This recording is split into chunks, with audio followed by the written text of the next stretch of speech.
तुम्हाला सुद्धा मायग्रेन किंवा अर्धशिशीचा त्रास आहे का? त्याची महत्त्वाची 3 कारणं म्हणजे पहिलं महत्त्वाचं कारण म्हणजे स्ट्रेस, अति ताण किंवा कोणत्याही गोष्टीचं अति दुःख. दुसरं महत्त्वाचं कारण म्हणजे तुमच्या लिव्हरची वाढलेली अतिरिक्त उष्णता, ज्याला आपण बोलीभाषेत गरम पित्त किंवा हायपर ॲक्टिव्ह लिव्हर असं म्हणतो. आणि तिसरं महत्त्वाचं कारण म्हणजे तुमची सतत जुनाट सर्दी जी असते, सायनुसायटिस सारखे त्रास, हे मायग्रेनचं तिसरं महत्त्वाचं कारण. लक्षणं कोणती जाणवतात? तर तुमचं अर्धं डोकं दुखतं.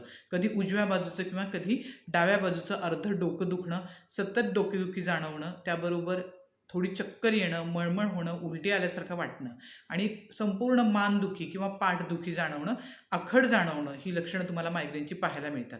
यावर घरगुती असे उत्तम उपाय कोणते? तर 3 महत्त्वाचे उपाय जे माझ्या लाँग व्हिडिओमध्ये मी सांगितलेले आहेत. तो व्हिडिओ तुम्ही रेफर करू शकता.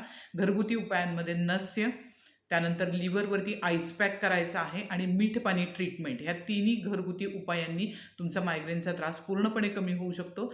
व्हिडिओसाठी डिटेल व्हिडिओ नक्की बघा. नस्य, मीठ पाणी आणि आईस पॅक.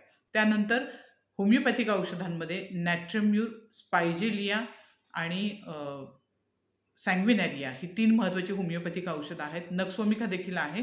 तर तुमच्या लक्षणांनुसार जवळच्या होमिओपॅथिक डॉक्टरांचा निश्चितपणे सल्ला घ्या आणि मायग्रेनसाठी होमिओपॅथी ही अतिशय उपयुक्त आहे. जर तुम्हाला मायग्रेनविषयीचा डिटेल व्हिडिओ पाहायचा असेल तर लिंक डिस्क्रिप्शनमध्ये देत आहे. त्रिकोणावर क्लिक करा आणि डिटेल मायग्रेनचा व्हिडिओ जरूर पहा. थँक्यू.